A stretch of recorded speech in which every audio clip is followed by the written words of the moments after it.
America ने भारत चीन सीमा यानी कि एलएसी पर सैनिकों की वापसी और दोनों देशों के बीच तनाव में कमी का स्वागत किया है। अमेरिकी विदेश विभाग के प्रवक्ता मैथ्यू मिलर ने कहा कि वॉशिंगटन स्थिति पर बारीकी से नजर बनाए हुए है और उसने इस मामले पर भारतीय पक्ष से भी चर्चा की है। हालांकि इसके साथ ही मिलर ने यह भी साफ कर दिया कि अमेरिका ने इस समाधान में कोई भूमिका नहीं निभाई है। मिलर ने 29 अक्टूबर को प्रेस ब्रीफिंग में कहा कि हम घटनाक्रम पर बारीकी से नजर रख रहे हैं और हम समझते हैं कि दोनों देशों ने एलएसी पर टकराव वाले बिंदुओं से सैनिकों को वापस बुलाने के लिए शुरुआती कदम उठाए हैं।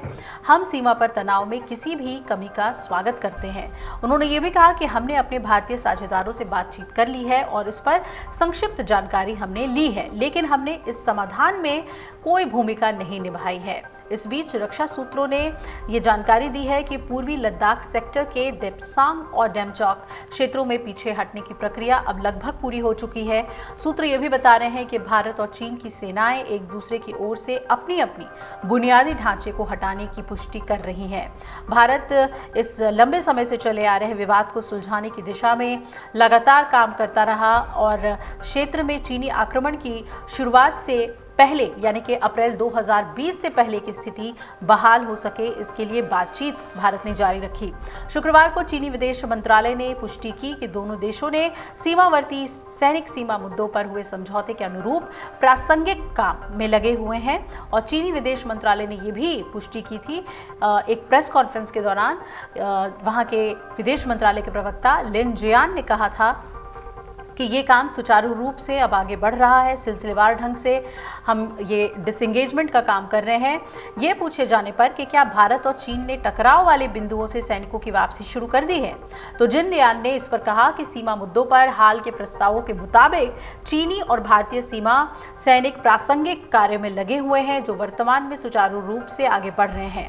आपको बता दें 21 अक्टूबर को भारत ने पूर्वी लद्दाख में जो वास्तविक नियंत्रण रेखा है, जिसे हम एलएसी कहते हैं, उस पर गश्त करने के लिए चीन के साथ एक समझौते की घोषणा की थी, जिससे 4 साल से ज्यादा पुराना सैन्य गतिरोध जो है वो खत्म हो गया है।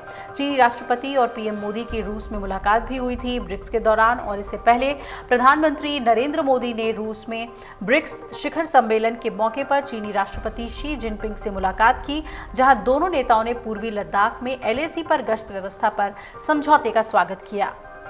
ये बैठक भारत चीन सीमा क्षेत्रों में एलएसी पर नई गश्त व्यवस्था के बारे में एमईए की घोषणा के बाद हुई है। भारत और चीन के बीच सीमा गतिरोध 2020 में एलएसी पर पूर्वी लद्दाख में शुरू हुआ था।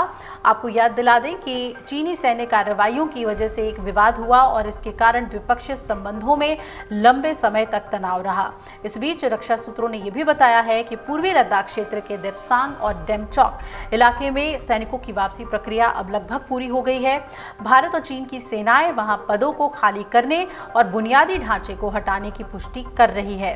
भारत लंबे समय से चले आ रहे इस विवाद को हल करने के लिए काम कर रहा था ताकि अप्रैल 2020 से पहले वाली स्थिति ही वहां बहाल हो सके।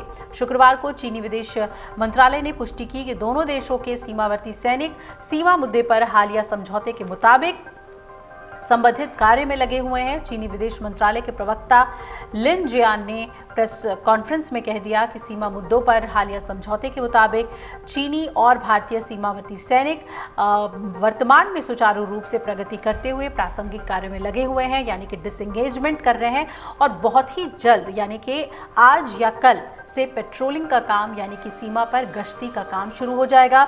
इसमें सिर्फ एक क्लॉज शर्त के तौर पे रखी गई है कि जब भी आप पेट्रोलिंग करेंगे एक दूसरे को प्री इंफॉर्मेशन देंगे, पहले ही बताएंगे कि आप गश्ती करने वाले हैं। अगर आप ये वीडियो YouTube पर देख रहे हैं तो हमारे चैनल को सब्सक्राइब कर बेल आइकन दबाएं, और Facebook पर देख रहे हैं तो हमारे पेज को लाइक करें।